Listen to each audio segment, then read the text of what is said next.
I'm addicted to stress, that's the way that I get things done. If I'm not under pressure, then I sleep too long. And I hang around like a bum, and I think I'm going nowhere, and that makes me nervous. I'm addicted to stress, it's the way that I get things done. If I'm not under pressure, then I sleep too long. And I hang around like a bum, I think I'm going nowhere, and that makes me nervous. Everybody's out to get me, but I feel alright. Everybody's out to get me, but I feel alright. Everybody's out to get me, but I feel alright. Everybody's thinking about me. It's the little things to get you, it's the little things to get you when you weren't paying attention. It's the little things to get you, it's the little things to get you, it's the little things to get you when you weren't paying attention. I'm trying to cut down on my caffeine consumption, so when I get up, I just have one cup of coffee, and I like to have another cup of coffee with my breakfast. And on the way to work, I like to get a cup of coffee, like the kind of cup of coffee that you get with a donut. If I never get the donut, I just have the cup of coffee. And when I get to work, I like to have a cup of coffee, because I like to have a coffee when I'm talking on the phone. But it usually goes cold, and I need to get another cup of coffee, and it's lunch, and I have an espresso. And when I get back, it's not morning anymore, so I have a Diet Cola and another Diet Cola. And by then I'm feeling fine, and I'm feeling pretty sharp, and I'm feeling pretty wired, and I'm getting things done. But right about 2, I get this little tiny migraine, and it starts behind my eyes, and it moves to the back of my neck, and it moves to the bottom of my spine. But it doesn't get there till 5 or 6 o'clock, which is the end of the day. So I'm fine, so I'm fine, so I'm fine. Except when I have to work late, which I usually do. I'm addicted to stress, that's the way that I get things done. If I'm not under pressure, then I sleep too long. And I hang around like a bum, and I think I'm going nowhere, and that makes me nervous. Everybody's out to get me, but I feel alright. Everybody's out to get me, but I feel alright. Everybody's out to get me, but I feel alright. Everybody's thinking about me. It's the little things to get you, it's the little things to get you when you weren't paying attention. It's the little things to get you, it's the little things to get you, it's the little things to get you when you weren't paying attention. I love to work, I love to run, I love to play real hard. I love to steal little things from the grocery store, like a piece of bubble gum, or sometimes I just stick my thumb in a peach and leave it there. I love to work, I love to run, I love to water ski, snowboard, jet ski, skydive, parasail, hang glide, rollerblade, mountain bike, bungee jump. Well, I mean, I love to do these things if I ever have the time. I love to work, I love to work, I love to work out after work. I love to spend a little time with this woman that I'm seeing, so we never really get a little time to spend together. So we call each other up and we talk about work. But what I think I really love is to get up by myself on a little tiny island in the middle of the ocean with just me, a book, and a cellular phone, and a personal computer in case something came up. And I'd eat, and I'd drink, and I'd run, and I'd sleep, and I wouldn't do nothing except swim all day. Except I don't know how to do laps in the ocean. Where are the sharks? Where are the sharks? And there's this kind of anemone that sticks in your foot, and the poison goes up to your brain, and you die. And sand fleas, yuck! But actually, I think it'd be really relaxing, just me by myself in the middle of the ocean, and that's what I really love to do more than anything else. Except I probably hate it. I'm addicted to stress, that's the way that I get things done. If I'm not under pressure, then I sleep too long. And I hang around like a bum, and I think I'm going nowhere, and that makes me nervous. Everybody's out to get me, but I feel alright. Everybody's out to get me, but I feel alright. Everybody's out to get me, but I feel alright. Everybody's thinking about me. Everybody's out to get me, but I feel alright. Everybody's out to get me, but I feel alright. Everybody's out to get me, but I feel alright. Everybody's thinking about me. Everybody's out to get me, but I feel alright. Everybody's out to get me, but I feel alright. Everybody's out to get me, but I feel alright. Everybody's thinking about me. Everybody's thinking about me.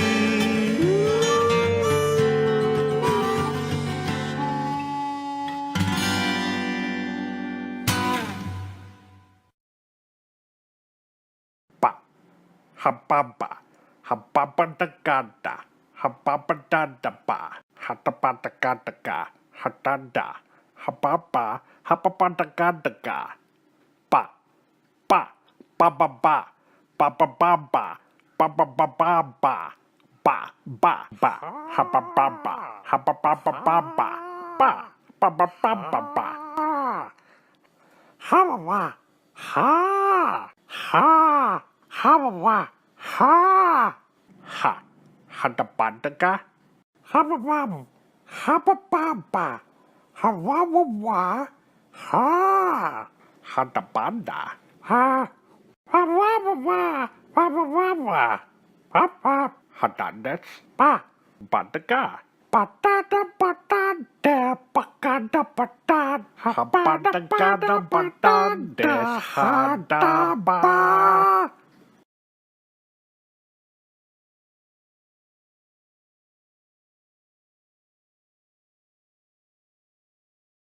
Bon locale, mes amours, bon locale, and welcome to another episode of 7 at 7, the least watched name in news.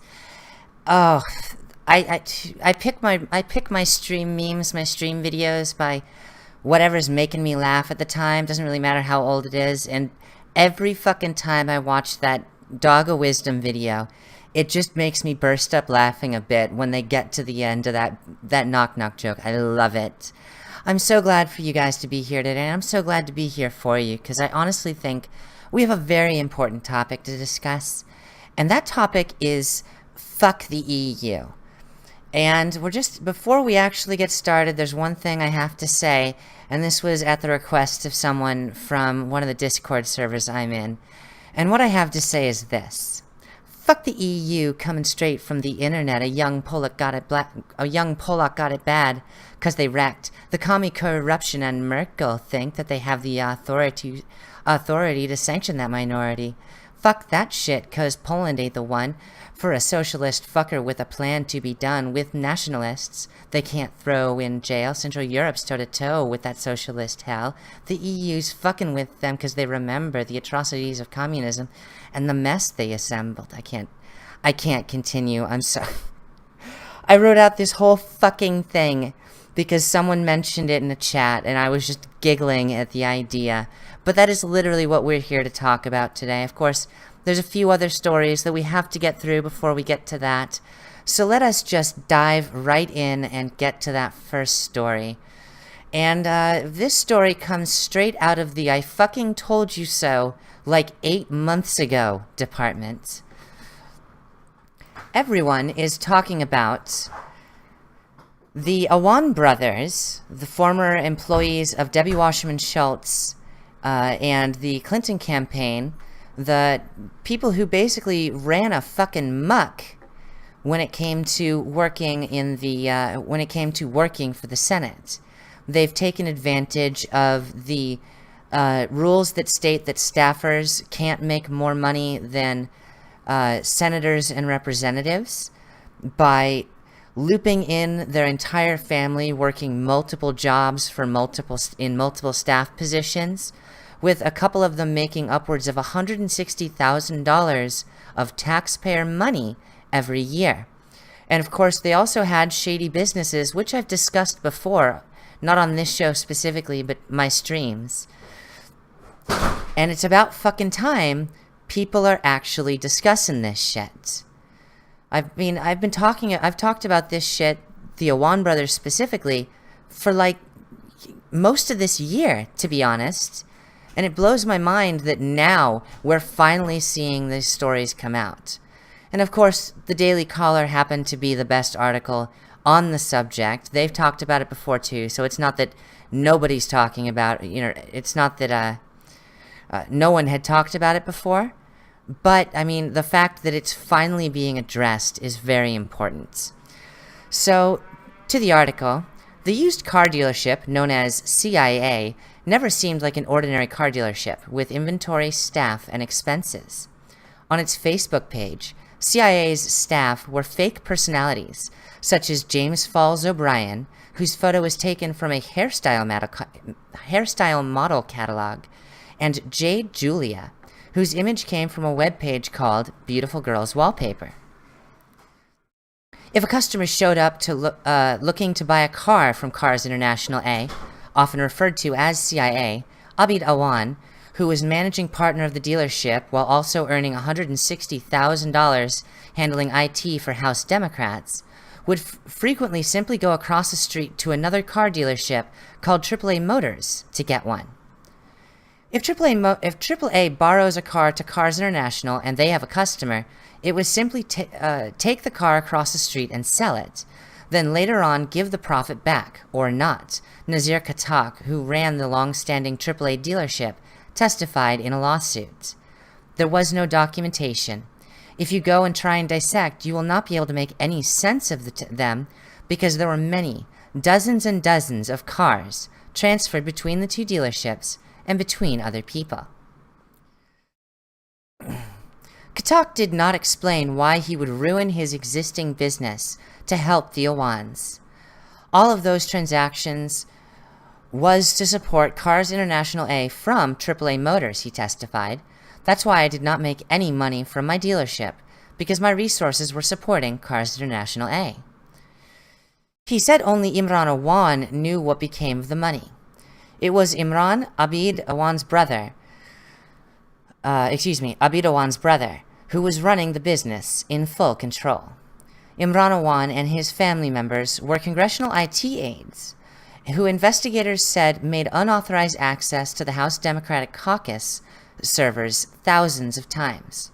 At the same time, as they worked for and could read all of the emails of congressmen who sat on committees like Intelligence, Homeland Security, and Foreign Affairs, they also ran a car dealership that took the money from an Hezbollah-linked fugitive and whose financial books were indecipherable and business patterns bizarre, according to a testimony in court records. When Imran and Abid Awan ran their car dealership in Falls Church, Virginia, in the early part of the decade, DEA officials a few miles away in Chantilly were learning that the Iranian-linked terrorist group frequently deployed used car dealerships in the U.S., used to launder money and fund terrorism, according to an explosive new Politico expose. And this is all stuff that I've covered many times on the show. It wasn't just Cars International A. There were many cover businesses, including owning entire apartment complexes, and owning transportation facilities. Basically, they could get anyone into the country that they wanted to. They would pick them up in Toronto, drive them down to Virginia, put them up in an apartment complex in Virginia, give them a car from AAA Motors that was rented by Cars International A, and give them a job somewhere in medicine or congressional politics as staffers, or any number of other positions. And these people's lives would be completely invisible as far as the American records go. And it goes further than that, because they had the authority, the Imran Awan and his brothers basically had the authority and go-ahead to issue passports, to print false birth certificates from Virginia and Maryland. They had everything that a good spy needs, because this is how spies work. These days, spies aren't James Bond. They're businessmen. And when you need to get someone into the country and you have no other way, you set up private utility businesses, car rentals, apartment complexes, transportation services, even entire businesses for the purpose of giving out work visas, the printing of fake or real passports. All of these things are basically the current playbook, not only that Pakistan and Iran use, but our spies use as well. So the fact that it's taken almost a year for any of this stuff to actually start coming out, for Politico and the Daily Caller to actually make reports on this stuff again, despite the fact that Imran Awan was arrested at the beginning of this year, is extremely telling. It's also extremely frustrating to me. But in the comments below, you can read the rest of this article, as well as the entire report about the entire deposition report from 2011 about AAA Motors reporting Imran Awan's rather illegal business practices and manipulation of his business for the purpose of supporting Cars International A. I'm not going to go through this entire report because I have before, although I'm not sure the video is still up.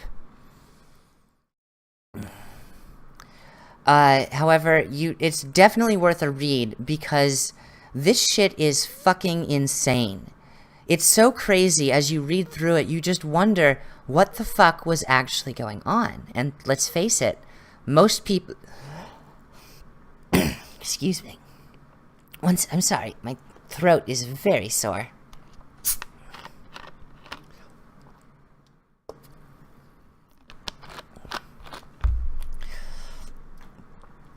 It's bizarre, it's insane, and you have to read it for yourself to enjoy it. This link, as well as the links to the story, are in the description box below.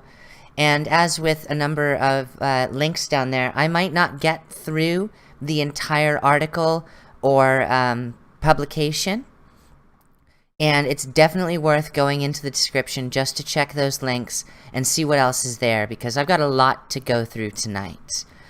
And sticking with the subject of I fucking told you so, we've got a couple articles that I'm going to go through on a different subject entirely, the duopoly of Google and Facebook. Now, this is a huge problem, not just in the United States, but a problem that comes across the world, as can be seen by the Austrian Economics, Freedom and Peace Institute, Mises. Writing about this subject back on, well, I guess this isn't the article I wanted to start with, but it'll do for now. The FCC needs to abolish a lot more than net neutrality. Mind you, this is an Austrian economics forum, Economics, Freedom and Peace Forum, that is going out of their way to say, okay, if you're going to repeal net neutrality, maybe you should pay attention to the fact that we have monopolistic companies that are outstretching far beyond their borders and running havoc with the economics of the world. From the article, the end of the Obama administration's regulatory regime, known as net neutrality, has brought with it prophecies of impending doom from across the political spectrum. Leaving aside the hyperbole, most objections stem from concerns that ISPs will start discriminating by offering preferential speeds and bandwidth allocation to certain websites or companies that pay for a higher tier of service. ISPs would therefore start to throttle the internet speeds of normal users. This may well be the result, however. Imposing stifling regulations that cement the current dominant players is only going to make the situation worse. Gee, what have I been talking about for weeks now? I'm pretty sure this is everything I've been saying for weeks now. The reason ISPs might be inclined to engage in these practices are mainly twofold. One, ISPs lack any competition in many parts of the country. Two, internet traffic is increasing and ISPs are looking for ways to raise capital in order to accommodate that growth. Before we address these issues, it is worth making an important distinction. So-called net neutrality isn't simply a regulation. It's a total reclassification of the internet from an informational service to a telecommunications service. This may seem like simple semantics, but the latter classification has been around far longer. As you might have seen last week if you were watching my show, I actually dug into the Telecommunications Act of 1934 in order to show you just how far back the regulations relating to telecommunications services and therefore the results of net neutrality go. But the latter classification has been around far longer and has, consequently, accumulated a bevy of regulations and restrictions confining it. In fact, the classification information service was created specifically to help the internet avoid the more stringent regulation of telephone and cable services. The FCC's goal in this reclassification was to bring the internet under the purview of Title II of the Communications Act, specifically Section 202. It shall be unlawful for any common carrier to make unjust and I've read this stuff to you last week, but this is just recap, unreasonable discrimination in charges, practices, classifications, regulations, facilities, or services for or in connection with like communication service, directly or indirectly, by any means or device, or to make or give any undue or unreasonable preference or advantage to any particular person, class of persons, or locality, or to subject any particular person, class of persons, or locality to any undue or unreasonable prejudice or disadvantage. This is, of course, something that the ISPs have been repeatedly guilty of. However, they're not the only ones, as we will definitely see as we make our way through this story. However, this reclassification has far more implications than the above. One must peruse only a little further, as we did last week, down Title II until they happen upon this passage from Section 214. No carrier shall undertake the construction of a new line or of an extension of any line, or shall acquire or operate any line or extension thereof, or shall engage in transmission over or by means of such additional extended line, unless there shall first have been obtained from the Commission a certificate that the present or future public convenience and necessity require, or will require the construction or operation or construction and operation of such additional extended line. Clauses like this have been particularly hard on small ISPs, and were one of the reasons for the FCC's reevaluation of net neutrality. Even though Title II regulations no longer directly apply to ISPs, a lack of competition still thrives off the fact that the parent companies of most ISPs are telecommunication and cable firms, which are still covered under such act. Such common carriers are given benefits similar to public utilities, meaning their position is secured, while prospective competitors must divert resources into lobbying the gatekeepers at the FCC for a certificate or waiver. But this isn't just federal interference that hampers competition. Fees for so-called rights of way, in which local governments act as needless middlemen, are another impediment.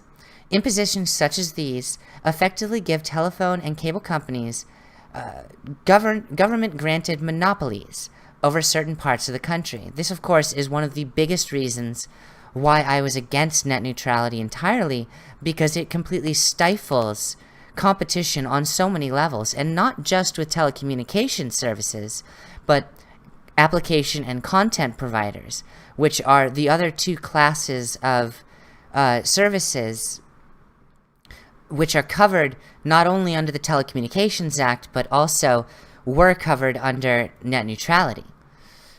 Declassification of common carriers and public utilities, repeal of charters, as well as other government-constructed barriers, would allow more regional providers to compete with the national ones. Such deregulation would force companies that have exceeded their ability to function effectively due to their size, but are still being protected from competition by regulations to fail. As Thomas Sowell describes in Basic Economics, while there are economies of scale, there are also diseconomies of scale. There may be things that companies could do better if it were larger, and other things it could do better if it were smaller. Eventually, diseconomies of scale begin to outweigh the economies, so it does not pay a firm to expand beyond that point. This is why industries usually consist of many firms instead of one giant, super efficient monopoly. The idea of a dysfunctional economy of scale propped up by regulations isn't just a theory. Consider how regulatory reforms, such as the Airline Deregulation Act of 1978 and the Bermuda Agreement, which allowed domestic airlines to compete internationally, exacerbated Pan Am's demise and opened the way for regional airlines that had previously been restricted to domestic flights. Par exemplar, United Airlines and Southwest, to rise to prominence in subsequent years. Another good example, of course, would be the as I went through last week, the what's the fucking word? The divestiture of Ma Bell, AT&T, and the Bell Network, which led to Sprint and MCI being able to grow not only for long-distance services, but also provide their own satellite networks for international communications. More regulations, especially those imposed under Title II, only tighten the hold of already powerful businesses in the sector, as well as discouraging investment in the internet altogether. We're going to actually skip ahead because, honestly, it's more repetition in the middle here. I just want to get to this last paragraph.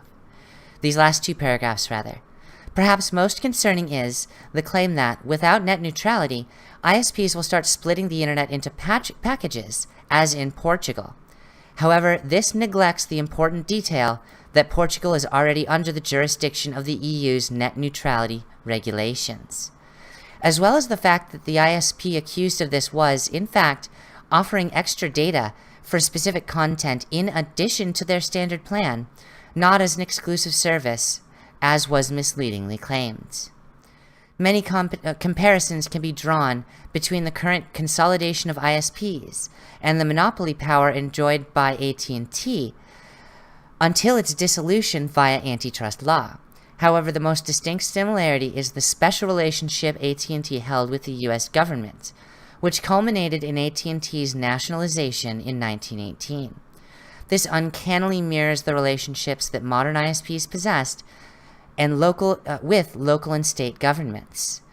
Net neutrality was simply another government intervention to protect the public interest from natural monopolies, despite the history of such pretenses being the destruction of competition, consolidation, and eventual monopoly.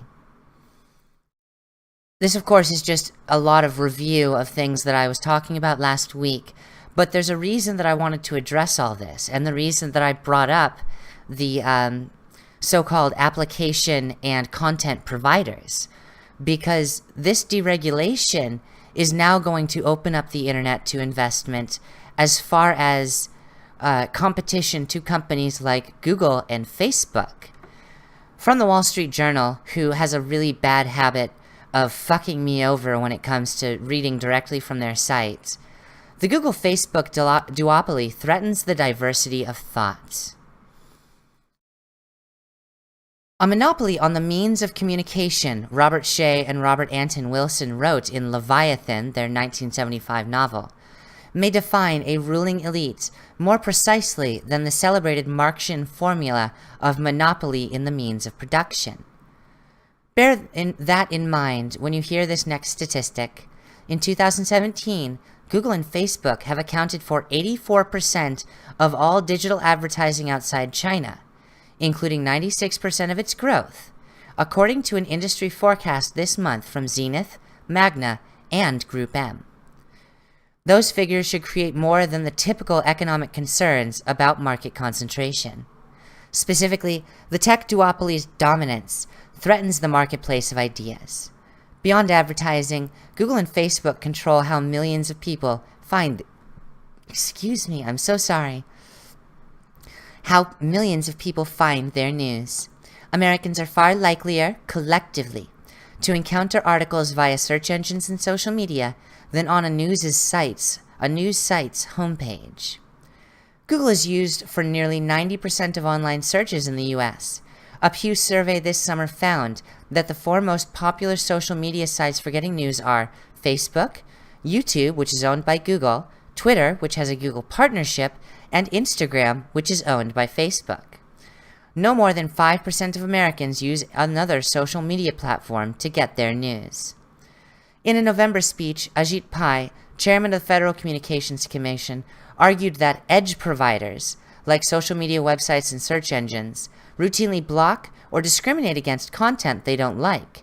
And for most of you who follow YouTube content, you must be very keenly aware of this fact, as, well, finding me can be quite the fucking trick, let alone the content creators you like.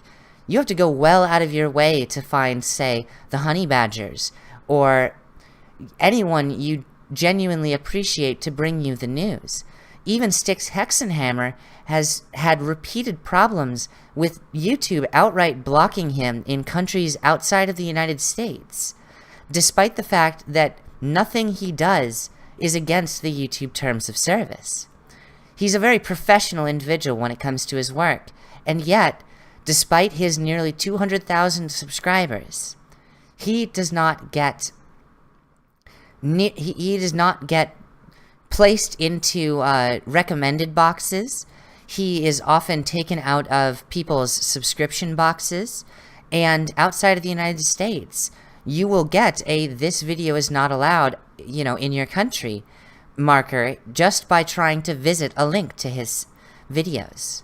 This is a huge violation of the very Telecommunications Acts, and also violates a bit of constitutional law that was determined in a decision made in 1945, Marsh v. Alabama. If you haven't heard my video on Marsh v. Alabama, go back to last week's 7 at 7. You absolutely want to hear what that has to say, because simply put, if the only way you have to communicate and express your free speech involves a private company, that private company has to sacrifice some of its own private protections for the sake of the public good. A private company cannot exert monopoly of control for services meant for the public good. Mr. Pai cited YouTube's decision to place age restrictions on and pull ads from videos by conservative commentator Dennis Prager's Prager University, including a video by Alan Dershowitz on Israel's founding. He also pointed to Twitter's suspension of a pro-life campaign ad from Representative Marsha Blackburn, an action that would have been illegal if done by a TV or radio station. Twitter has refused sponsored tweets from immigration opponents, saying its hate speech policy is triggered by messages such as the fiscal cost created by illegal immigrants of $746.3 billion compares to a total cost of deportation of $124.1 billion. Google, Facebook, and Twitter place stricter content policies on advertisers than general users. There are legitimate reasons for this. The tech companies are sensitive to accusations that they not only profit from controversial content, but also fund it by giving its creator a slice of ad revenue. When virtually all online advertising goes through two companies, however, they have the power to harm websites arbitrarily. One political blog that posted an article trying to distinguish the alt-right from white nationalism received a warning email from Google's AdSense team. An editor took the article down, explaining to readers that the blog needs the revenue from the Google ad platform, in order to survive. You needn't agree with the editorial decision to publish the article to be troubled by Google's vetoing it. In his 2014 book, 0 to 1, Peter Thiel notes that because Google doesn't have to worry about competing with anyone, it has wider latitude to care about its impact on the wider world. If executives at a Silicon Valley monopoly believe that censoring certain content will push the world in a positive direction, market pressures cannot sufficiently restrain them. I want you to take that line to heart, because that's a really powerful line. If executives at a Silicon Valley monopoly believe that censoring certain content will push the world in a positive direction, market pressures cannot sufficiently restrain them. It doesn't matter if they're correct or not. It only matters that they believe that censoring certain content will push the world in a positive direction. Now, who else by censorship thought they were pushing the world in a better direction? I'll give you a hint. It rhymes with blue SSR. Journalists also argue that tech companies are pushing media towards the lowest common denominator. Social media rewards clickbait, sensational headlines that confirm readers' biases. Google and Facebook's advertising duopoly bleeds traditional publishers of the revenue needed to produce high-quality news. At the same time, Google's search engine is biased against subscription content, depleting yet another source of funding. The bottom line is that Google and Facebook's advertising policies and algorithms make it less profitable to produce high-quality journalism from any perspective. Their duopoly also gives tech executives the power to defund and block content they personally object to, without taking a major hit to the bottom line. While these two companies have faced little antitrust scrutiny, the Justice Department has filed suit to block AT&T's purchase of Time Warner, as well as, I don't know if you guys remember, but a couple weeks ago, people were all talking about the Disney-Fox merger, which the Justice Department stepped in to block. But look how Randall Stephenson, AT&T's chief executive, explained this summer one hope for the merger. Once we complete our acquisition of Time Warner Incorporated, we believe there's an opportunity to build an automated advertising platform that can do for premium video and TV advertising what the search and social media companies have done for digital advertising. Now the Justice Department's lawsuit may perversely entrench the Google and Facebook duopoly. In October 2016, Donald Trump's economic advisor, Peter Navarro, advocated the breakup of the new media conglomerate oligopolies that have gained enormous control over our information, intrude into our personal lives, and in this election are attempting to unduly influence America's political process. Mr. Navarro chose the wrong target. Antitrust authorities ought to be concerned about the undue influence of Google and Facebook. I'm actually remarkably amazed by that article, because normally I would not read an entire Wall Street Journal article. And it's not like Wall Street Journal doesn't have something to gain by publishing this. You realize that the Wall Street Journal is in direct competition with Google. And Rupert Murdoch and most of the people who work for some of his companies, which serve a certain competitive, what's the word I'm looking for? Incorporation of companies across the world, they are, they're in third place. And in a lot of ways, they reach out to attack YouTubers like PewDiePie and smaller. They've done pieces on Sargon of Akkad, for example. And yet, here they are making a very sound analysis through a third-party freelance writer, Mr. Epstein. And it's extremely important to recognize that. But it's not just American writers who have addressed this issue. Originally written in Reuters but republished on Yahoo News, we have German watchdogs going after Facebook specifically. And this is actually a very fascinating story that falls into the same category of abuse of the market position. Why am I so off-center? I'm sorry. There we go. Sorry about that. From Reuters and reprinted by Yahoo News, Germany's competition watchdog has found that Facebook has abused its dominant market position, challenging the U.S. social network's model of monetizing the personal data of its 2 billion users worldwide through targeted advertising. Presenting preliminary findings of its 20-month-old probe, the Federal Cartel Office said Facebook held a dominant position among social networks, a characterization the company dismissed as inaccurate. Well, it's not that inaccurate considering they're now doing facial recognition whether you let them or not, and whether you tag faces or not.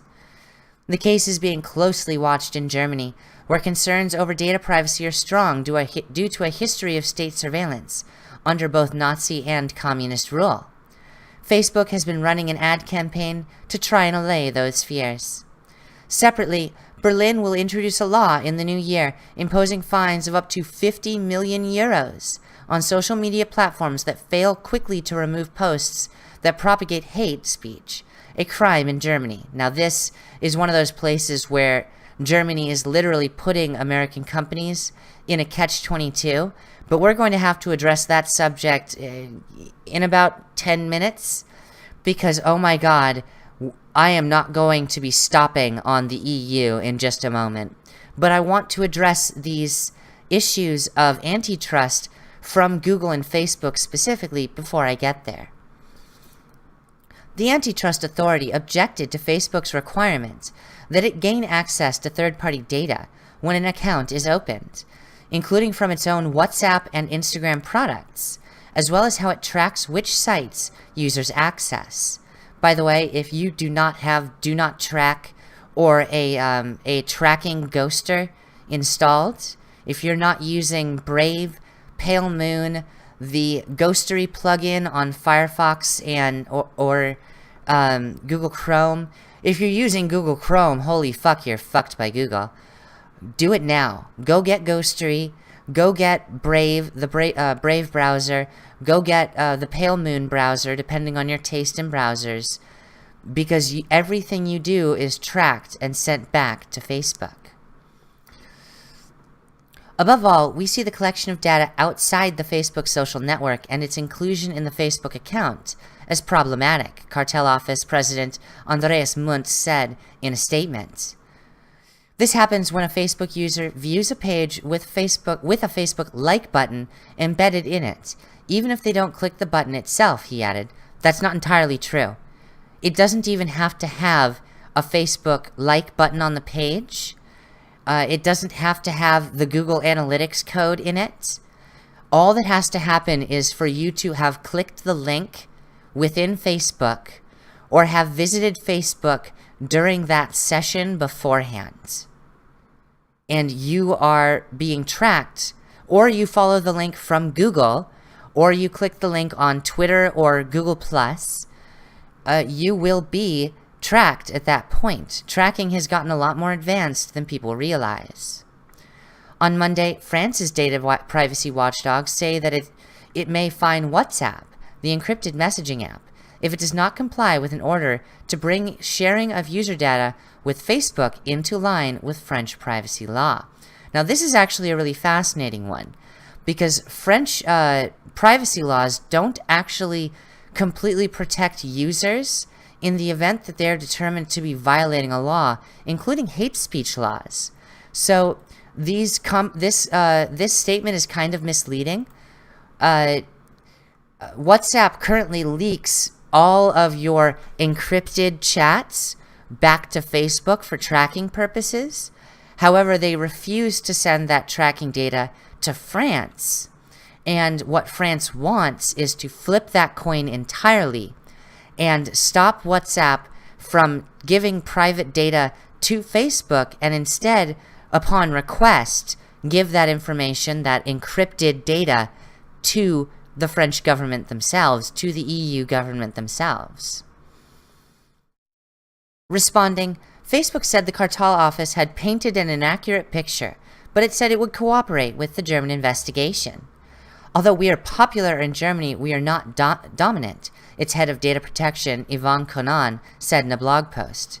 About 41% of Germans have active Facebook's accounts, below the 66% in the United States, 64% in Britain, and 56% in France, according to a survey by social media agencies Hootsuite and We Are Social. This also is kind of misleading, because there was a large fleeing from Facebook between 2015 and 2017 because of the great fear of privacy invasions that Facebook has been exerting.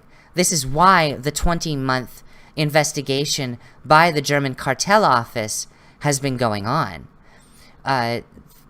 Once it was published by Der Spiegel and other sources that Facebook is actively doing facial recognition tracking and pursuing data completely unrelated to Facebook through link tracking and embedded JavaScript, there was a large rejection of Facebook at that point in Germany. Whereas other countries in the EU at the time, now Europe because they list Britain here, outstretched Germany. And this also accounts for the fact that Germans are still much more social in person, there's a cultural element there that needs to be considered, of course. But the fact of the matter is, even 41% is a huge number to be in control of. A dominant company operates in a world where customers don't have alternatives, said Cunan, adding that the average smartphone user now accesses 7 different communications apps or services. This is completely misleading by Facebook, because none of these other services, these 7 different communications apps and services, matter. 1 or 2 of those are going to be from the ISP in question. Most of the alternatives do not have nearly the market share that Facebook has, even in Germany, with services like Gab is completely banned in Germany. It is almost impossible to get on Gab without going out of your way and risking being accused of contributing to or promoting hate speech. The EU net neutrality laws, which are basically the worst parts of the American Telecommunications Act and net neutrality push, reworded in a different language, basically put these companies in a very difficult position at all points, and none of them have more than a 10% market share. And this kind of absolute control that Facebook, Google, Twitter have at this point, that they play off as, nothing, that they play off as well without, market dominance, is just bullshit on their part, if I might be so blunt. These companies are managing nigh complete monopolies. Facebook and Google don't compete. Google doesn't invest in Google Plus, not because they know they lost, but because they know that if they compete with Facebook, they're going to lose out on part of the control that they have over search and other services. And likewise, Facebook doesn't compete with Google on search, despite the fact that it's been an interest of Facebook since 2007, because they know that they would lose out in a competition once Google began investing directly both into their own social media networks as well as Twitter. But all of these companies have to start thinking about the fact that they are no longer protected in their high natural monopoly positions. This brings up a subject that I feel is important to bring up every time, and that's regulatory capture. All three of these companies, with the addition of Amazon, are very buddy-buddy, have invested quite a lot in lobbying and supporting politicians in the United States government as well as governments abroad, creating a situation where people are leaving companies not only like Verizon, but Google and Facebook to work for the US government, for the FCC, the FTC, the Justice Department, and many other locations, and in turn giving special privilege to their previous company who they left with good terms and were even supported by in order to get those jobs. Take, for example, the person I'm always going to be attacking when it comes to this stuff, Ajit Pai, who everyone thinks is their friend for repealing net neutrality, but is in fact trying to do this not for the benefit of competition, but the benefit of the company that literally funded his run to be hired by the FCC, Verizon. What we are looking at right now is a large collection of monopolistic corporations who have completely inflated the market by floating above the tech boom and tech bust of the 2000s and providing the economic stability that created the economic disparity once the housing crisis passed through. The housing crisis affected everyone in the middle class, everyone in the lower class, created hundreds of thousands of new homeless people in America, not even to count the number of homeless people that were affected by the ripple effect in Iceland, and the UK, and Western and Central Europe. These companies floated by, being supported by the US government for the purpose of keeping our NASDAQ and NYSE inflated. And while this currently benefits even the Trump administration, who is seeing the highest stock reports in American history, these companies are going to start deflating rapidly once their dominance is challenged. And unless the competition is able to accelerate at a speed that matches the deflation of Google's, Google is worth nigh on $1,000 per share. And that makes no sense, aside from the fact that they are a monopolistic force. They are in the exact same position Microsoft was at some point, and it's only now, long ago, Microsoft was, Big Brother, the big evil. But now Microsoft is proving itself time and time again to be a much better company, and in their place, Google has become the moral arbiter of what you're allowed to see, hear, and say. Through their control over Twitter, through their influence with the EU, and the EU's influence through net neutrality and hate speech laws on companies like Google and Facebook. Now, why am I attacking the EU so much, you might be asking yourself? Well, honestly, it was not a fucking good week for the EU. They made a lot of fucking mistakes. So we're going to start in Poland with a very fascinating story, a story I think everyone needs to know about, because this story will inform you as to just how much power the EU actually has over its constituent nations. I don't know how many of you heard, but there was a pretty fucking important story that came out throughout the week and has been, starting to boil across the last 3 weeks because Poland has been attempting to adopt judicial overhaul. Now, the reason Poland is doing this is quite important, and I'm going to clarify this at first because most of the stories that are writing about this try and paint it as Poland doing... They don't actually explain what Poland is doing wrong, but that the EU doesn't like it. And you're probably going to see that in this Boston Globe article, one of the best articles I found on the subject. But the fact of the matter is, the judicial system that exists in Poland has existed since Communist Russia was in partial control of the land, and has not been reformed in any great stature, and is known for its troubles with corruption. The judicial reform Poland is seeking is to remove corrupt judges who take advantage of their tenure in order to benefit, both the EU and people whose interests aren't at Poland's sovereign benefit. There's a lot of complications about this, and it's very important that we discuss just what a big move this is on the EU's part. From Warsaw. Poland's president signed sweeping legislation on Wednesday to overhaul the country's judicial system, a move critics say fundamentally undermines the rule of law in a nation that only 3 decades ago broke free from the yoke of the Soviet Union. New laws effectively put the Polish courts under the control of the right-wing governing party, Law and Justice. That is a complete misrepresentation.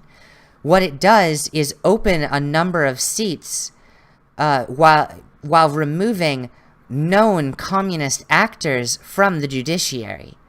And Poland has no interest in communism. And you'll find that other countries which suffered under the Soviet Union are strongly supporting Poland's move to reform their judicial process and are willing to fight for Poland within the EU because of this fact. These countries which were under Soviet control know the dangers of not only communism, but communist corruption, and would like to see a little bit more, what's the word I'm looking for? I forgot the word I'm looking for. Ability to prevent such infiltration and manipulation of the country, especially by these judges.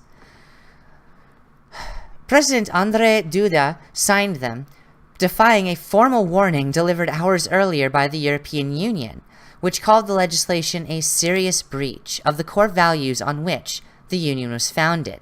This, of course, is why I consider the European Union very much overstretching, because they're showing their hand. They're showing that they want a corrupt government in Poland. They want a corrupt judiciary in Poland to make sure the EU gets its way. The feminist Fourth Reich gets its way. The warning by the Commission, the executive arm of the European Union, invoked Article 7 of Bloc's founding treaty. The treaty includes provisions intended to ensure the 28 member countries maintain respect for human dignity, freedom, democracy, equality, the rule of law, and human rights, none of which are impeded by the judicial reform put in place by Poland. But as you may notice, they don't actually say how the rule of law is fundamentally undermined. Instead, they just, like so many other news outlets, make that statement without any supporting evidence, just as the EU did. The EU's letter, which is very difficult to find and I couldn't find before the show, I had it but I lost it, was written like a threat, not an explanation of the necessity to keep in mind human rights and equality. The signing of the law is unlikely to lead to any immediate punishment for Poland, like a suspension of its voting rights. This is not true, this has changed over the last couple days. the EU is moving forward with Article 7, which we will be reading together momentarily. For the bloc to issue such a sanction, the 20 others, or rather they have tried to move forward with it. They won't succeed, and I'll also be explaining that. For the bloc to issue a sanction, the 27 other member states would have to agree, and Hungary has already vowed to veto such a step. This, of course, hasn't stopped Angela Merkel and the powerhouse states from attempting to apply pressure to Hungary and Romania, who have, vowed to support Poland in this. The president of the European Commission, Jean-Claude Juncker, said on Twitter that it was a difficult day not just for Poland, but also for the European Union. He said he had invited the Polish Prime Minister, Mateusz Morawiecki, to Brussels for talks. Forgive me if I mispronounced that. I'm actually horrible at Polish, despite, trying very hard to learn it. It's not an easy fucking language. Holy shit. The Commission's warning will also be seen as a clear signal to several other former communist countries, including the Czech Republic, Hungary, Romania, and Slovakia. All are led by parties that espouse populist policies and that have taken or are considering actions viewed by critics as threatening to democracy. This is the language that gets used over and over and over. Threatening to democracy. It's completely ignorant to the fact that these countries have post-democratic structures in place, because democracy alone is a danger to 49% of the people due to the oppression of 51%. But of course, no one wants to address that fact. But the fact of the matter is, the United States is a republic. Constitutional monarchies are, in fact, structured republics because sole democracies do not work. They end up, like the Hutus and Tutsis, with a population of 51% choosing to kill 49% if they don't vote the way they want on a 66% vote. Poland's president brushed aside those concerns in a speech to the nation Wednesday evening. The view that it is an abuse of democratic standards is unfounded, Duda insisted. It's the opposite. What is happening is a deepening of democracy. The judges will no longer rule themselves. They aren't some extraordinary caste. They are servants of the Polish people. He said the laws would make the Polish justice system more efficient and enhance confidence in the courts. The passage of the laws was the latest and most drastic move by the Law and Justice Party to solidify its hold on power. It doesn't actually give them more power. It gives the Polish people the power to vote a judge out of office, and it gives their parliament the power to indict judges when they do something within the realm of crime or corruption, even at the cost of threatening the cohesion of the European Union, something I will tell you right now, Poland is not worried about. They are worried about themselves and their own sovereignty. Since taking control of the government in 2015, the party has curbed public gatherings, increased control over the news media, undermined the independence of civil services and the prosecutor's office. The rest of this shit is honestly a lot of fucking bullshit.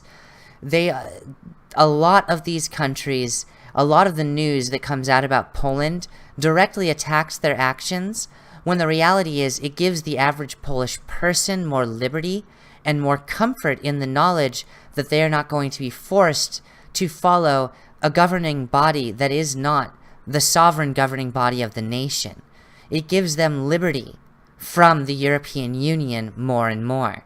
And this is why Article 7 has been threatened and even been drawn up for the purpose of attacking Poland. Now, you might be asking yourself, what is Article 7?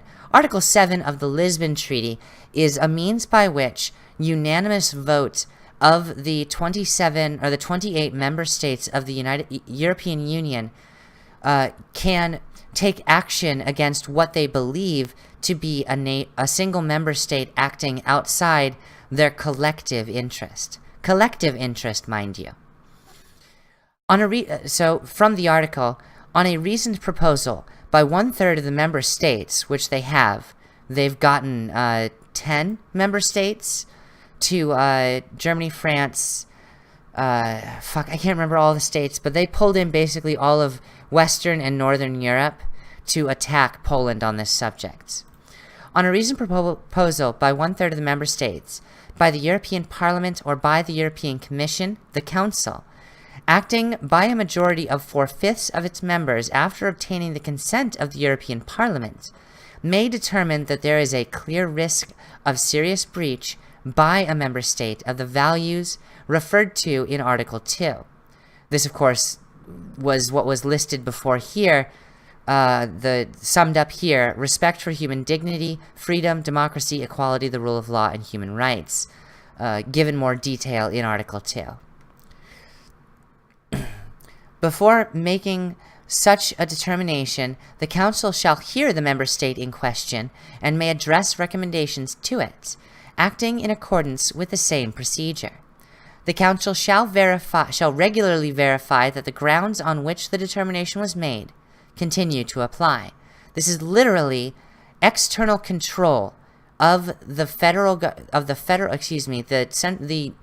I can't say federal because Poland's not necessarily a federal government. I can't remember exactly how their government is structured to describe it as such, but basically removing control from the Polish government and putting it in the hands of the EU Council. The European Council, acting by unanimity on a proposal by 1/3 of the member states or by the European Commission, and after obtaining the consent of the European Parliament, may determine the existence of a serious and persistent breach by a member state of the values referred to in Article 2, after inviting the member state in question to submit its observations. If you remember, just a minute ago, I said that the EU invited the Prime Minister of Poland to Brussels for talks. That is literally what they're doing here. They are taking Article 7, Part 2 into effect, into action, so they can then move forward on voting on the subject. Where a determination under Paragraph 2 has been made, the Council, acting by a qualified majority, may decide to suspend certain of the rights deriving from the application of the treaties to the member state in question, including voting rights of the representative of the government of that member state in the Council. In doing so, the Council shall take into account the possible consequences of such a suspension on the rights and obligations of natural and legal persons. Simply put, this is a nuclear option.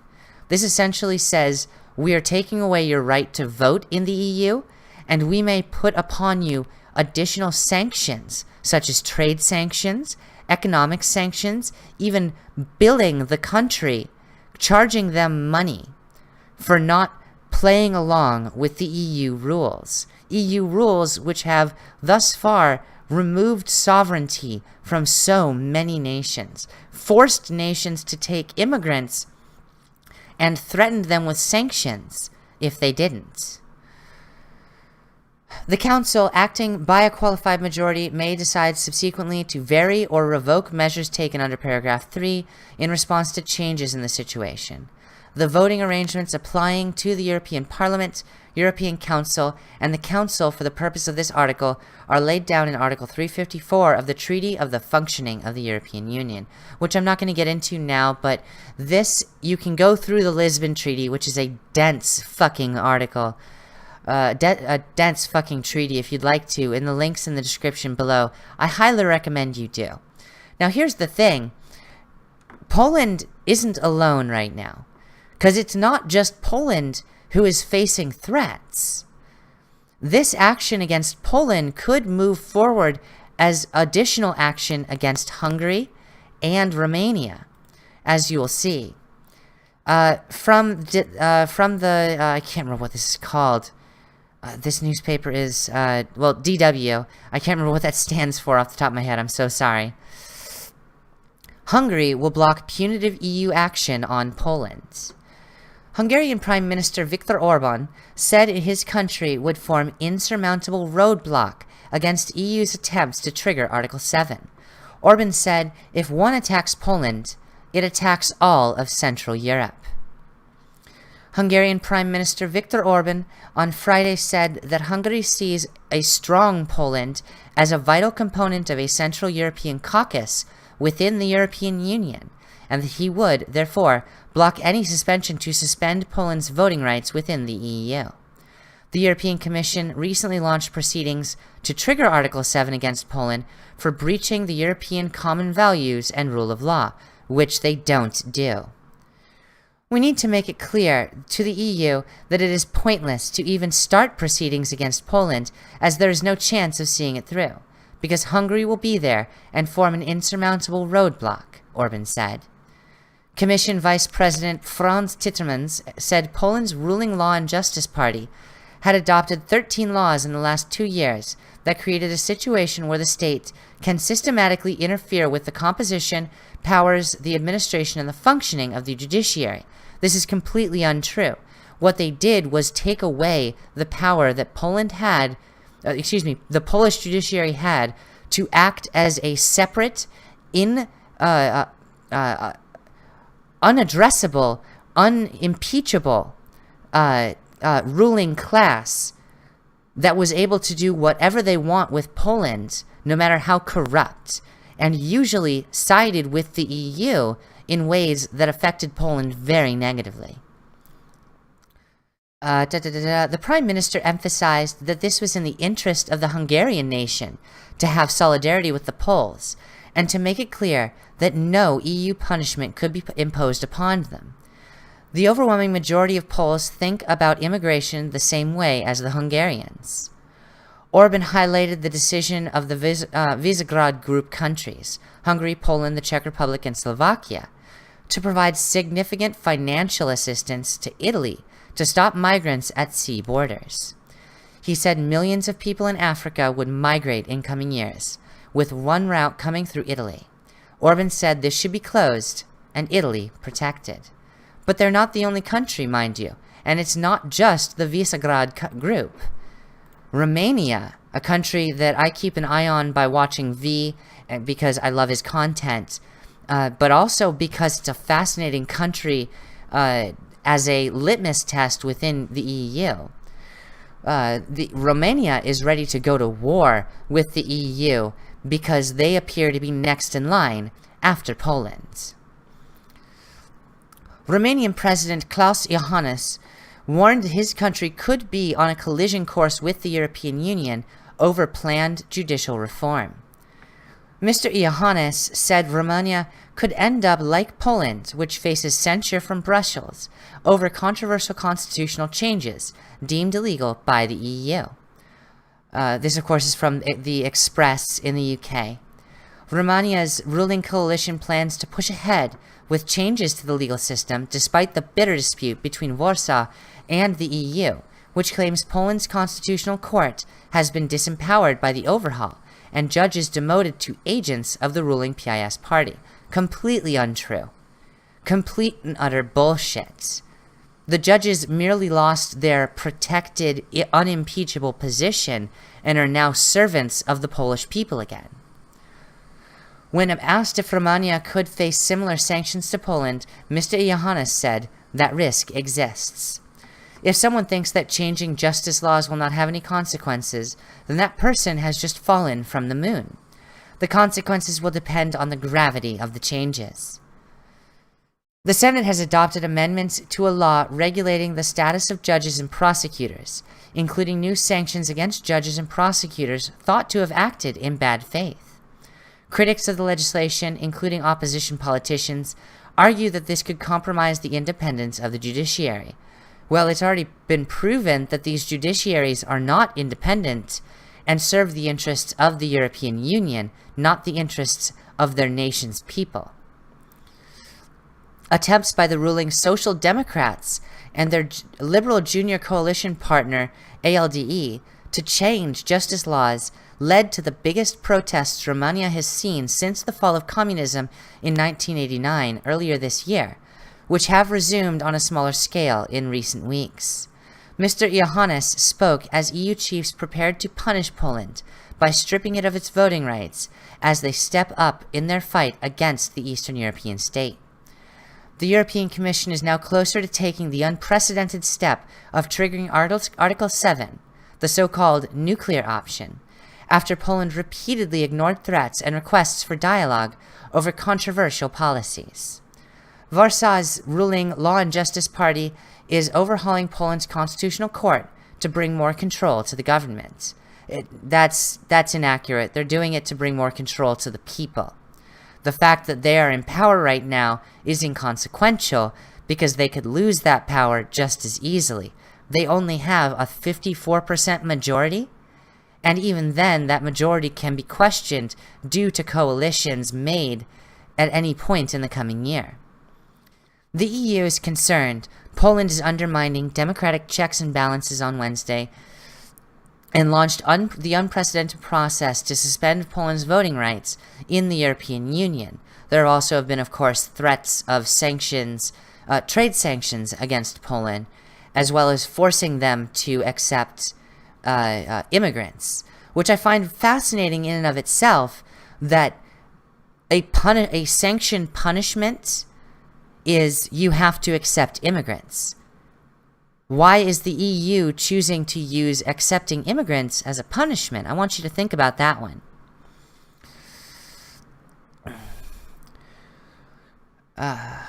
Anyway, so that is what they're doing in Europe.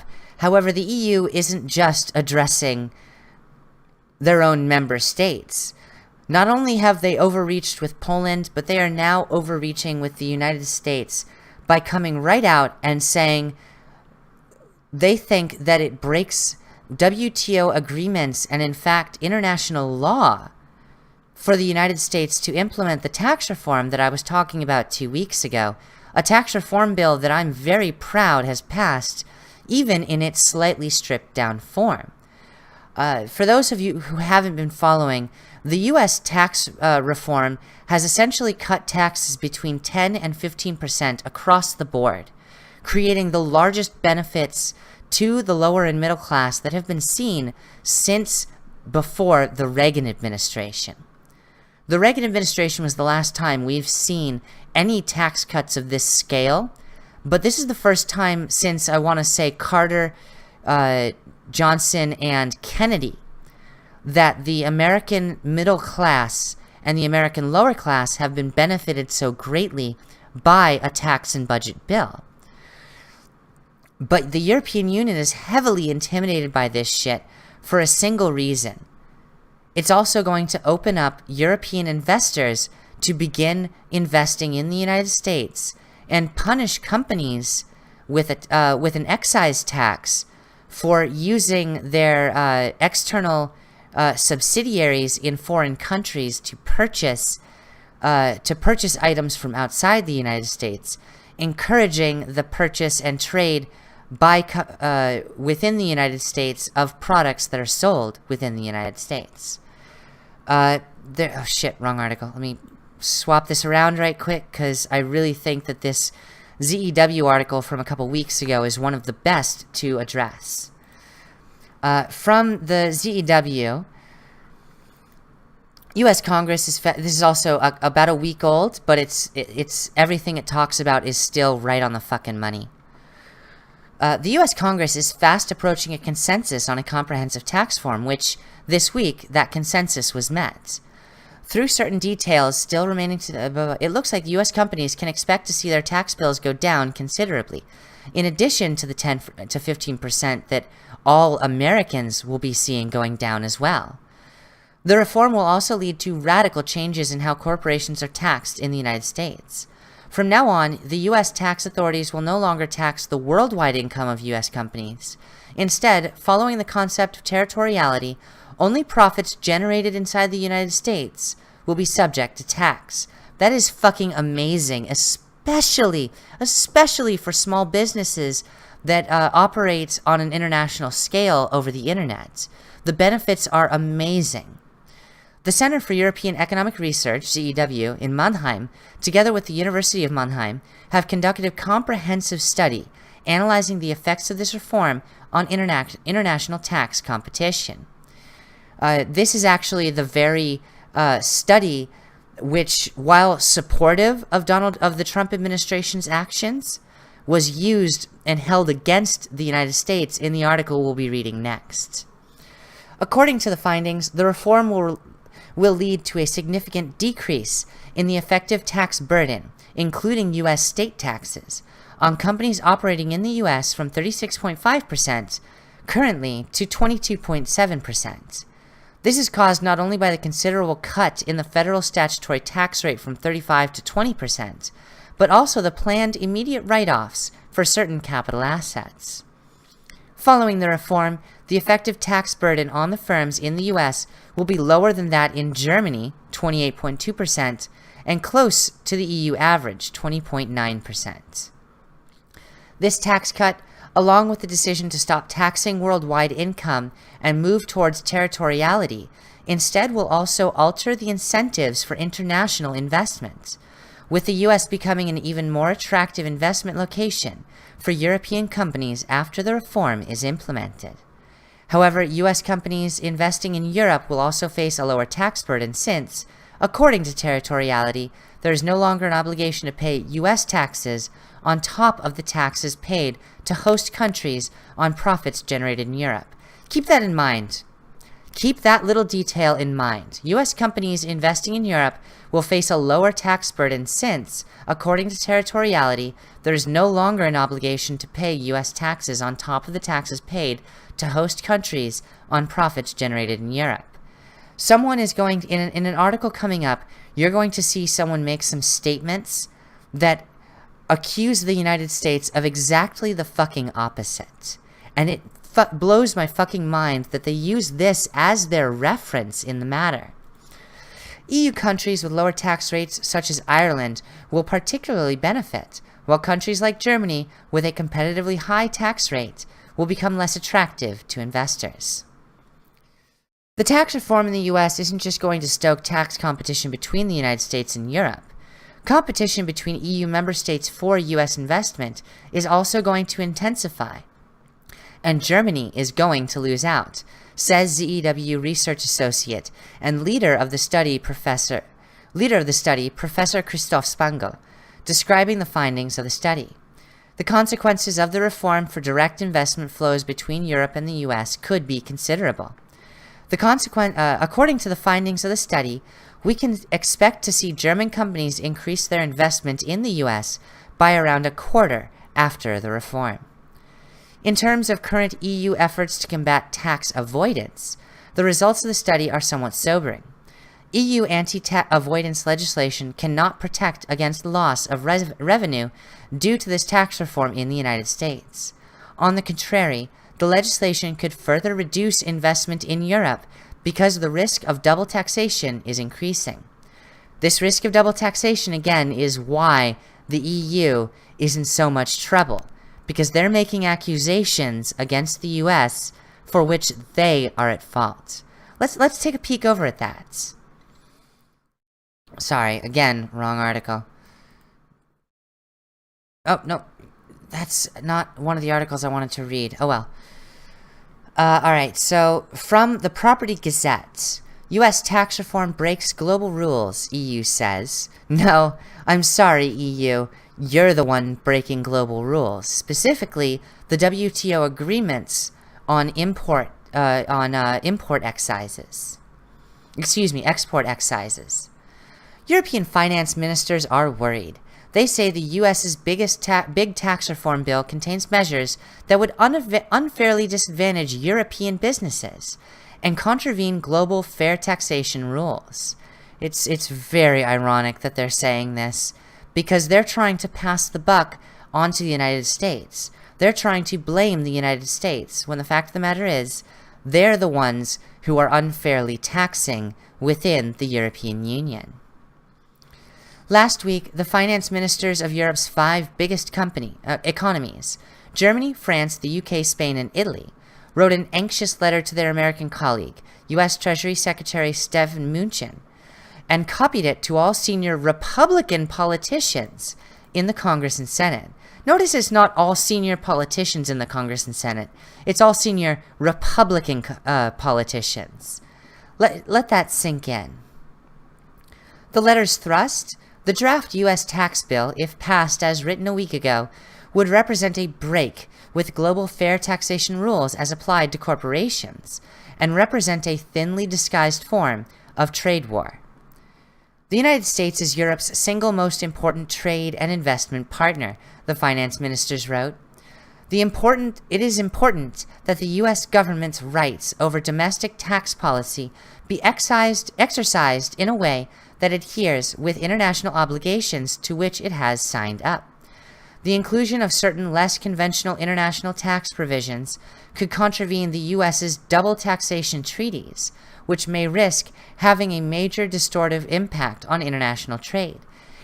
Now, these treaties are technically WTO treaties, and we are going to be reading from the WTO treaties in just a moment. But I want to give you an idea of where the EU is bringing up their troubles. And this article does an amazing job of it. A day later, a similar letter was sent by Mnuchin to the European Commission's foremost senior economic officials and made many of the same points. The two letters didn't get much of an answer, at least not a public one, though quiet edits to the bills taking European concerns into account may be No, they did not. I'll tell you right now, they did not. Draft federal legislation in the U.S. always exists in at least two separate versions, one drafted in the Senate and the other in the House of Congress. The conference process is the negotiation that reconciles the differing House and Senate versions of the draft bill. It's due to come to a close this week, which it has now.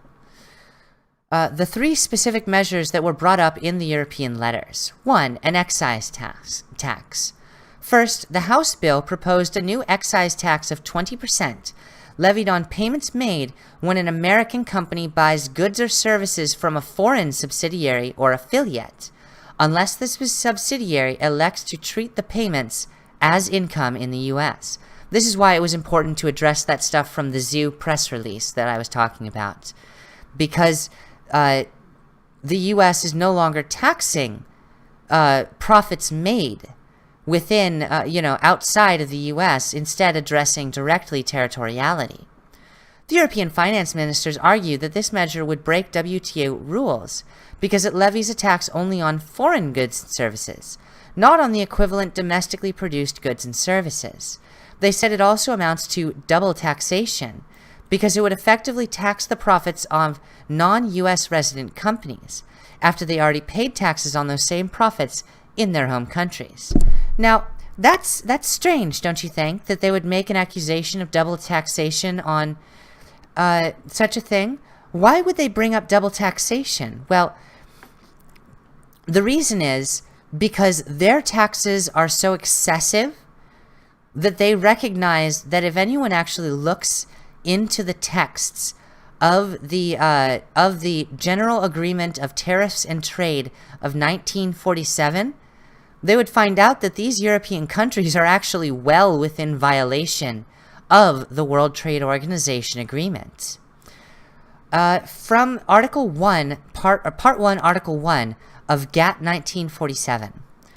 With respect to customs duties and charges of any kind imposed on or in connection with importation or exportation, or imposed on the international transfer of payments for imports or exports, and with the respect to the method of levying such duties and charges, and with respect to all rules and formalities in connection with importation and exportation, and with respect to all matters referred to paragraphs 2 and 4 of Article 3, any advantage, favor, privilege, or immunity granted by any contracting party to any product originating in or destined for any other country shall be accorded immediately and unconditionally to the like product originating in or destined for the territories of all other contracting parties. The provisions of paragraph 1 of this article should not require the elimination of any preferences in respect of import duties or charges which do not exceed the levels provided for in paragraph 4 of this article, which fall within the following descriptions. Preferences in force exclusively between two or more territories listed in Annex A, preferences in force exclusively between two or more territories which were connected by common sovereignty. Skipping ahead to paragraph 4. The margin of preference on any product in respect of which a preference is permitted under paragraph 2 of this article, but is not specifically set forth as a maximum margin of preference in the appropriate schedule annexed to this agreement, shall not exceed, in respect of duties or charges on any product described in such a schedule, the difference between the most favored nation and its preferential rates provided for therein. If no preferential rate is provided for, the preferential rate shall be, for the purposes of this paragraph, to be taken into that force on April 10th, 1947, and if no most favored nation rate is provided for, the margin shall not exceed the difference between the most favored nation and its preferential rates existing on April 10th, 1947. Now that's really confusing. This is a lot of dense fucking material, and I know it can be very difficult to understand what's going on here, but essentially, what we're dealing with here is provisions of paragraph 1 shall not require the elimination of any preferences in respect to import duties or charges. In other words, this export tax is fine. The problem comes into play when it deals with the matters of export taxes, because export taxes are what are directly addressed in Article 1, Paragraph 1, as being the problem. With respect to customs duties on any kind imposed or in connection with importation or exportation, however, Paragraph 2, in fact, this entire section, this entire article, directly addresses only preferences in respect to import duties or charges. This article shall not require the elimination of those preferences. So the EU, by playing it fast and loose, is ignoring the fact that the US is under no obligation whatsoever to eliminate this excise tax on the importation of goods from foreign subsidiaries or affiliates. Essentially, simply put, the EU is threatening the United States with a trade war by accusing them of starting a trade war. To carry on, EU ministers and tax havens. Second, the Senate bill featured a base erosion and anti-abuse tax provision. Base erosion, or more properly, base erosion and profit shifting, is a technical term referring to various account schemes corporations use to legally shift profits from where they're earned to ultra-low tax jurisdictions. To take a common example, multinational corporations, such as Google, often establish their formal headquarters in a tax haven, like Ireland, assign their intellectual property to that headquarters, Google Ireland, and then establish contracts requiring all the company's foreign subsidiaries to pay an exorbitant license fee for the use of the corporate logo and other corporate intellectual property. This is exactly what Google does with Google Ireland. You gotta skip ahead because they've got weird interruptions in this article.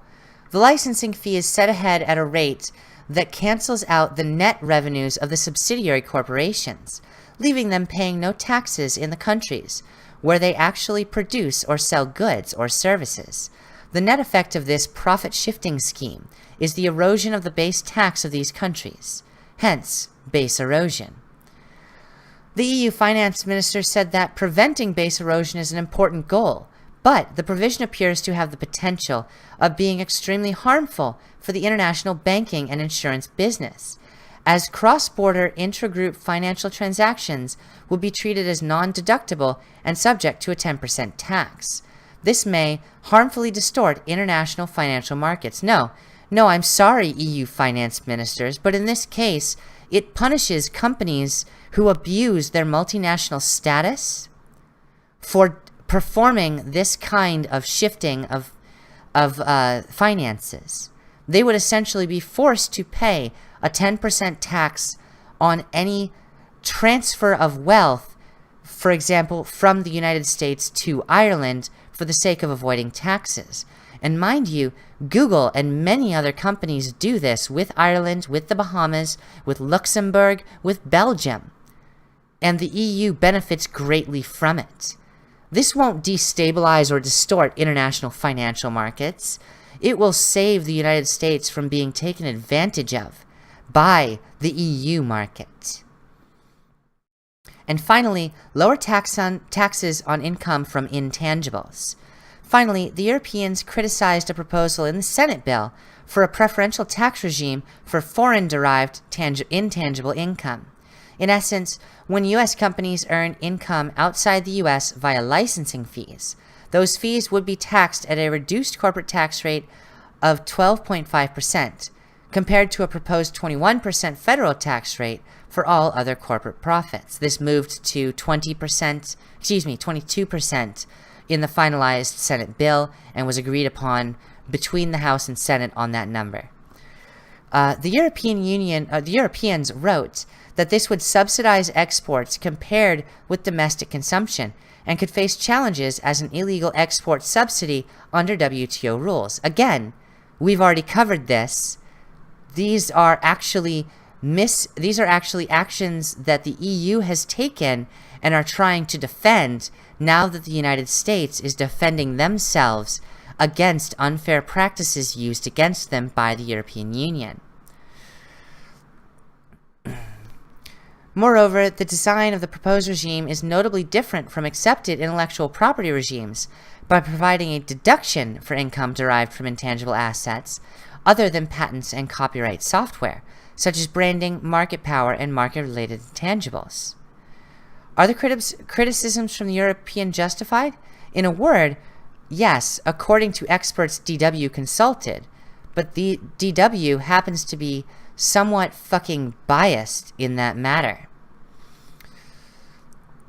Skipping ahead, because I'm not going to just read the DW's attempts to justify the EU's own illegal actions as taken as a non-territorial government, forced upon the U.S. to subsidize their government when we have nothing to do with them.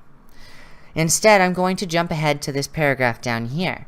The U.S. also proposes to play unfairly, bullshit language, by taxing profits that have already been taxed in Europe.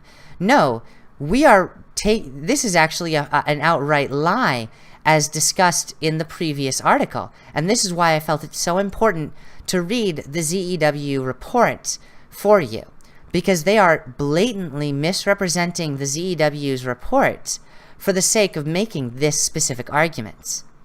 The underlying message to multinational companies is, if you produce here in the US, you will be spared the double taxation. No, the argument is, you will be taxed for American profits in America, and you will be taxed for foreign profits in the territory in which you make those profits, for which there is nothing illegal about that. The reform package provides further incentives for companies too.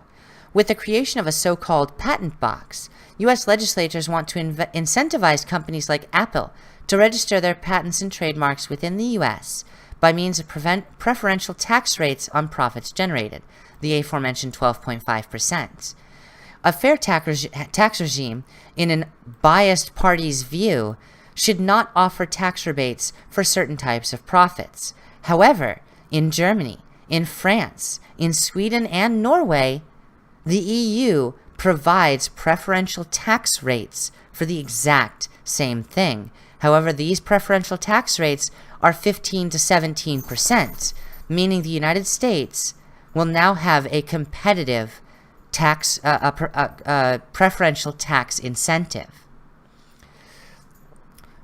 As much as all of these articles, as much as this article and many others, mind you, want to make you think that the EU is working in the best interests of their people, they are literally and without pause acting to undermine the sovereignty of the United States and keep them as a slave to Brussels, to the UN and the European Union, subsidizing all the things that they want to do as a collectivist organization and prevent the United States from gaining back its hegemony, which has eroded so greatly under President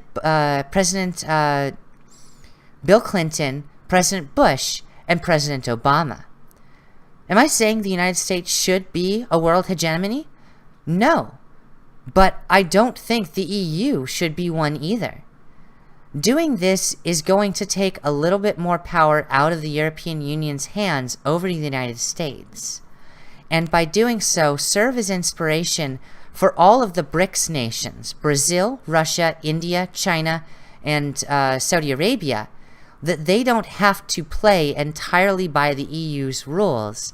They do not have to be subject to EU and World Trade Organization sanctions just because the EU thinks they control things well outside their 28 member states.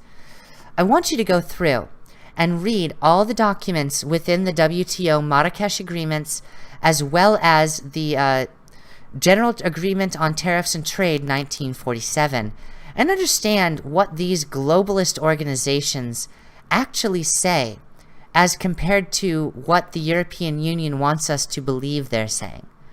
We are being lied to and threatened by the European Union, and that's not something I'm going to stand idly by and just let happen.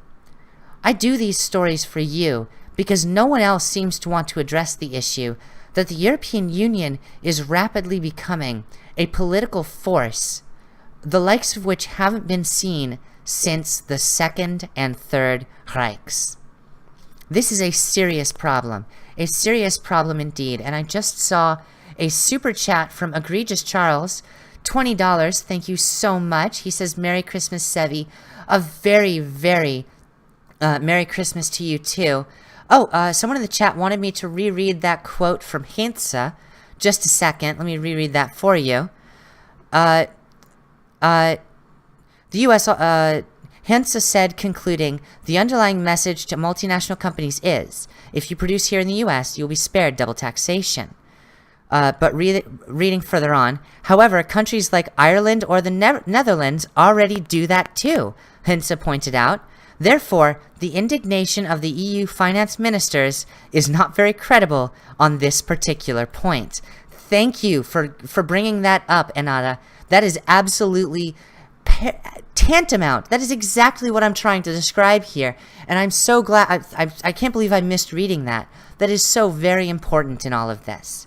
It's not like all of these countries, a number of these countries aren't actively taking part in what are considered anti-agreement trade policies as well. We are looking at a very disturbed situation when it comes to the European Union. They are attacking the United States. They are attacking their own member states who are standing up for their own sovereignty and nationalism. They are proving to be exactly what the East Germans hated the most. And I don't see anyone else except possibly Styx Hexenhammer addressing these issues. If you're in Europe right now, don't let Europe bully your nation. Stop letting them tear down your sovereignty. Stop letting them tear down your nationality for the sake of communal, socialist policies. You have the right to your sovereignty. You have the right to be a nationalist. And you are not a terrible person. You are not a Nazi just because they want to say so. You are free peoples, and you could be even more free without the European Union trying to control everything your government does. Now, we are just days away from Christmas, and I want to wish you all a very, very Merry Christmas. This has been an amazing year for me. It's been full of ups and downs, chaos and renewal, and without you guys, I would not have made it as far as I do. So this year, I want to thank you for being the Christmas present that I've always wanted, for being the audience that has stuck with me and kept me going through the hardest of times. You all are so amazing, and I wish I had more to give you than my confidence and my sweat in this goddamn heater broken apartment. Excuse me, air conditioner broken apartment. Because I have to turn off all my fans to do this, and I'm sweating like a fucking pig right now. But I would go through so much more for y'all, because I find it so very important to share this information with you, to make my opinions and thoughts and observations known, because you are free people, you are great people, and you are people who have held me together through one of the hardest times in my life, as I've built for myself something I never thought possible. Thank you all so much, and have a wonderful Merry Christmas. You all are just absolutely the best. There are more articles than I showed you in the description box below. I recommend you read them all for yourself. I recommend you take the time with that, because moving into the new year, it's going to be absolutely important that you understand what's going on. The EU is going to be having trouble. Sweden is going to have a lot of trouble. Poland is going to stand out as a leader for sovereign nationalism in Central and Eastern Europe, and everyone needs to know what is going on in the United States, in Europe, and in China, as well as in Russia, in the coming months, because they are going to change everything that we think of in the world in its current state. For a hint about what I'm going to be talking about next week, Sweden is at its breaking point, and riots are breaking out on both sides because people are sick and tired of the Muslim rape gangs and the government that outright supports them. But that, of course, is for next week, and for now, I must wish you bonsoir.